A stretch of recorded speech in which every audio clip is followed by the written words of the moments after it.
గత నిర్మాణం అవుతోంది. ఇక్కడ అన్ని మతాల వారు ఒకే కుటుంబంలో ఉండేవారు. కానీ ఈ పవిత్ర భూమిపై ఆక్రమణదారుల కన్నుపడింది. 16వ శతాబ్దంలో పానిపట్ యుద్ధంలో గెలిచి ఢిల్లీ కోటపై ముఘల్ సుల్తాన్ల జెండా రెపరెపలాడింది. ఆ సమయంలో ఎందరో రాజులు కొనవు పేరుతో కొట్టుమిట్టాడుతున్న తమ రాజ్యాన్ని కాపాడుకోవడంలో నిమగ్నమయ్యారు. అప్పటి నుండి మరో 100 సంవత్సరాల వరకు భరత భూమిపై ముఘల్ సుల్తాన్ల ఆక్రమణను ఏ రాజు అరికట్టలేకపోయాడు. 17వ శతాబ్దంలో మొఘలాయిలోని అత్యంత క్రూరుడు కఠినాత్ముడు అయిన ఔరంగజేబు సింహాసనాన్ని అధిష్ఠించాడు. నిరంకుశ పాలనకది పరాకాష్ట. ఈ భూమాతను కాపాడడానికి ఓ మహాపురుషుడు అవతరిస్తాడు.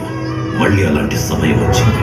సాక్షాత్తు ఆ భవానీ పరమేశ్వరుల అంశతో మాత జిజావు గర్భాన షహాజీ భోన్స్లే వంశంలో ఉదయించాడో మహానుభావుడు.